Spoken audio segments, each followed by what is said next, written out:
Today we're going to be tying up what's called the Ghost Midge. Fantastic pattern, very subtle, not too difficult to tie. I've got a scud hook here in my vise. I think I've got a size 18. I would tie it that size or smaller. We've got a tungsten bead on the front, and we're just using some black GSP thread. We'll go ahead and get our thread started here on the hook, and then I'm going to go ahead and take a couple of wraps back down. And that's where we're going to be when we tie in our first material. First material we'll tie in is just going to be a piece of pearl tinsel, and this is in a small size. This is going to give us the hint of the ribbing. I'm just going to go ahead and tie this on the far side of the hook here. I'm going to go ahead and pull that backwards until it's the right length. We'll go ahead and take a few more wraps of it. The next material we're going to be using is going to be some Life Flex in white. And this is just a stretchy kind of rubber band-like material. Go ahead and tie this in as well.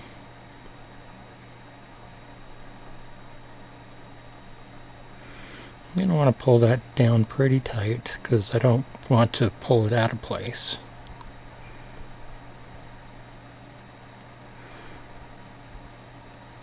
I'm just going to take a couple of wraps there and pull everything kind of back. I'm going to grab my stretch flex here. I'm going to pull it pretty tight as we take wraps around down to the bend of the hook and deep down into that bend. I'm going to create a bit of a tapered body on here, but not overly so.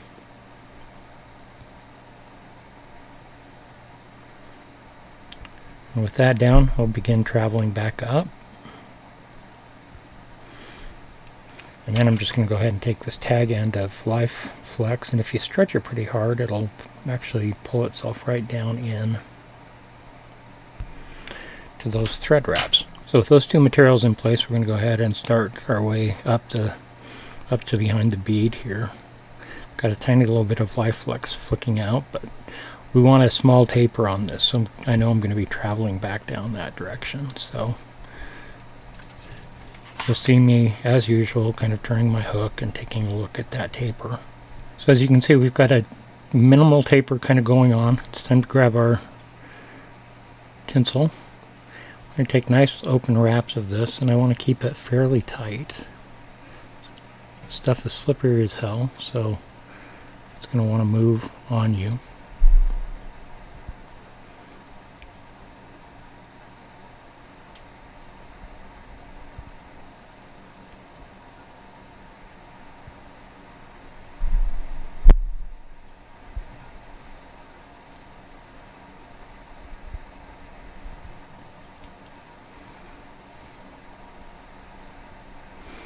I'm going to take for one full wrap around the bead there.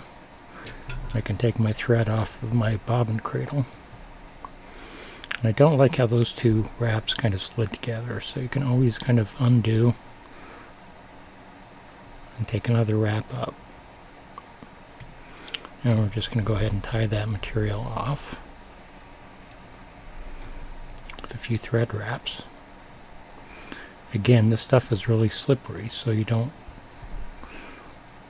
want to let it go too far.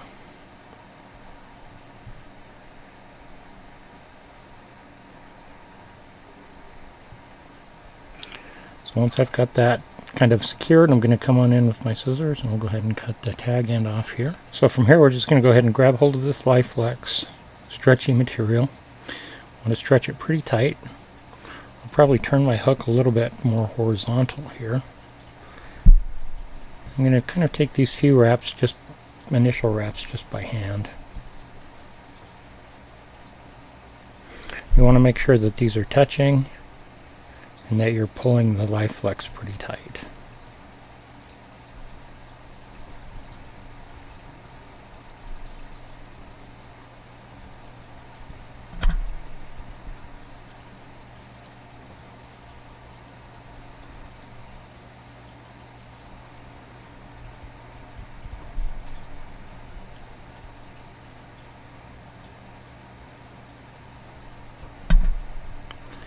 Get about that far, I can go ahead and turn this more straight up and down. I've got a tiny little gap in there. But keep pulling that live flex tight as you take these wraps. We're going to wrap this right up to behind the bead as well.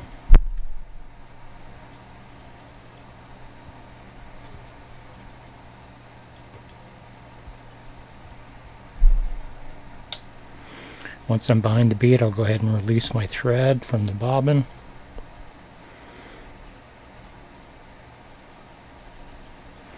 I'm going to just take a couple of wraps over the top of that live flex and secure it right on down.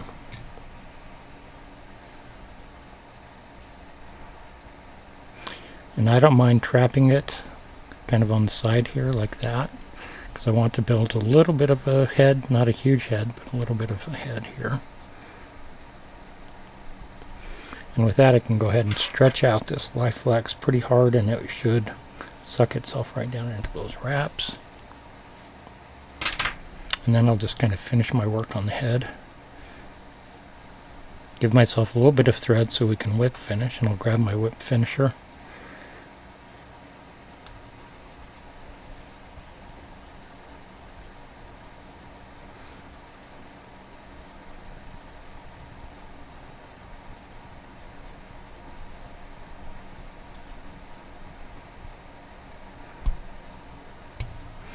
Just like that. We'll grab our thread cutter. And there you have it. The Ghost Midge. A really nice pattern, pretty straightforward to tie. Just a couple of materials, your thread and your bead, but aside from that, live flex and some tinsel, pearl tinsel. And you can see how that pearl tinsel and the black alternating do create that kind of translucent ghost-like pattern. So fun pattern to try, very effective out on the water. So throw yourself a hook in your vise and give this one a shot.